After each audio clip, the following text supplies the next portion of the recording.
being the odd one out isn't always a bad thing. For example, my friends are always like, my light bill is at 30K, 40K, 15,000, when I'm the odd one out with 3,500. At worst, 5,000 Jamaican dollars. Want to know how? Stay tuned. Welcome back to another episode of Naturally Tones. To get even more specific, Tony Talks Reality. Today we're going to get into my JPS bill and how do I keep it below $5,000 consistently, especially in the summer when the sun hot. And if I look on the AC like, cool air or increased bill. Struggles.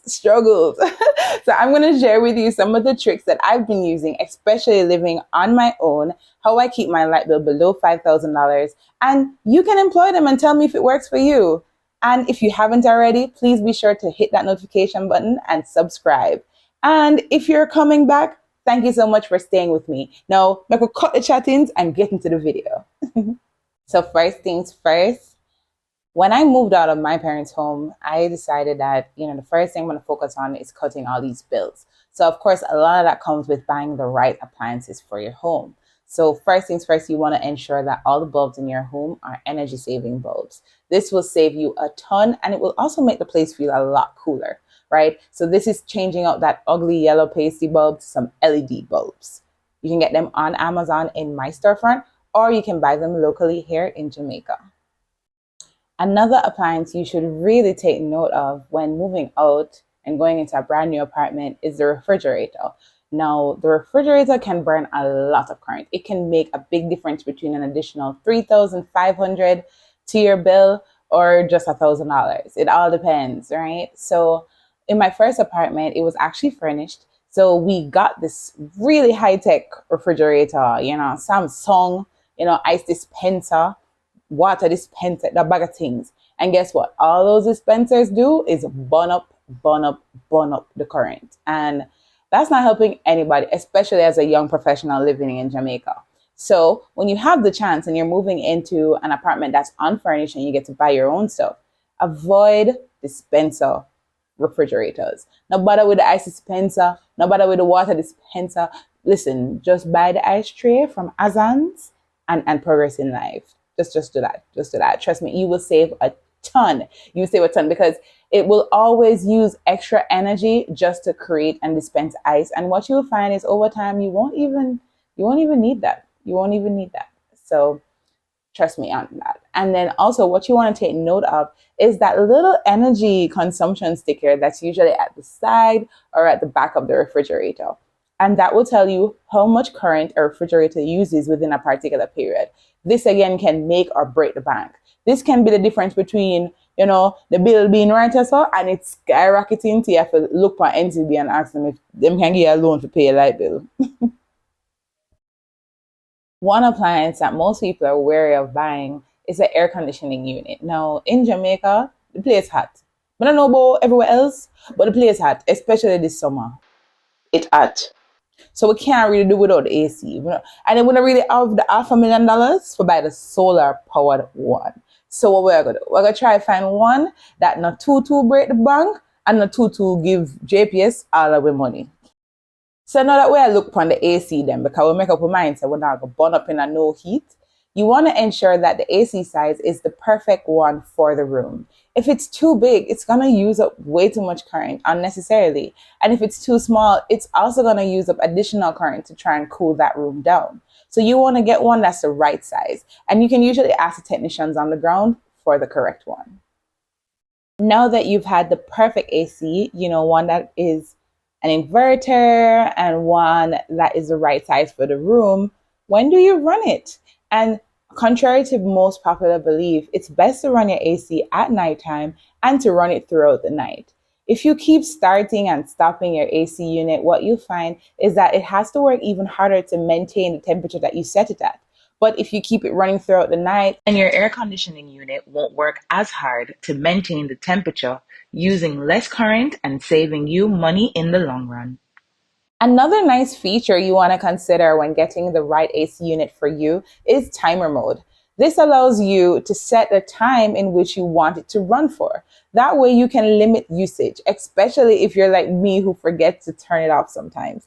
You don't want to leave your home in the day and your AC unit has been running all day, cooling down a house that nobody's occupying, right? So be sure to look out for this feature when shopping around. Now, growing up, I had quite a few energy monitors around my house. Well, more like around my aunt's house. Like everything get plugged out. When it's bedtime, the TV plug out, the Wi-Fi plug out, my shocks at the fridge never plug out, the way everything plug out. Now, I'm not telling you to go that extreme. However, there are a few things that you can keep plugged out that will help to keep that bill a little lower. So, for example, you don't need to keep your microwave plugged in. Plug it in when you need it. Your wall chargers, guys, once the phone charge, plug out the charger. It's just sucking up current little, which doesn't benefit you and keeps that light bill going up, up, up. And you also want to plug out any other appliances that don't need to be running consistently. Now, me lazy, so me can't bother plug out every single one. So it makes it easier when you have a power strip or even a surge protector with several outlets that you can just switch on and switch off when you're leaving house. Have you ever heard people say, leave the TV on, I like the background noise, more like a light in the place too dark. Jamaicans already how we made things. But a way that you can keep that cost low is not by running that TV unnecessarily when somebody's watching it, but it's investing in LED wall lights. So these are lights that you can just stick anywhere and they're battery operated. So that will save you a ton. Don't leave that hall room light on.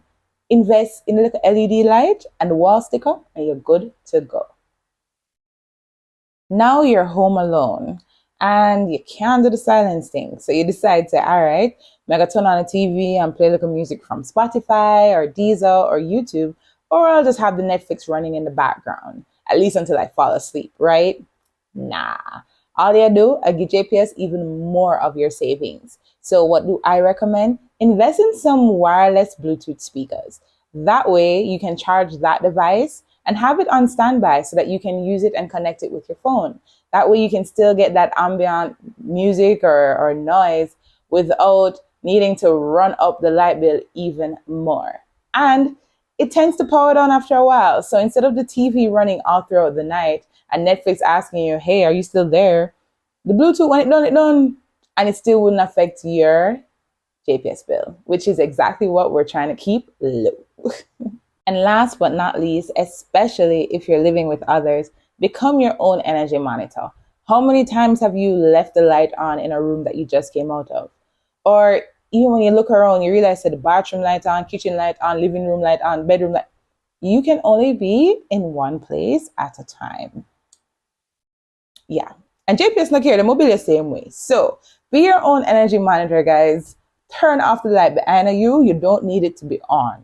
You don't need it to be on. Okay? We don't need 10 light on and we're in a one room. Pick a struggle. Pay the bill or save some money, right? And that's all the tips I have for today, guys. I'm sure there are more out there. And of course, as per usual, if you have any that comes to mind, be sure to drop them in the comments below. I'm sure everybody would benefit from them. And if we say something we don't agree with, just comment so we can buckle it out. Thank you so much for joining me again for another episode, guys. Really appreciate you for coming back. And check out my other videos. I give a lot of tips. So let me know what you think. Have a wonderful day, guys. Bye.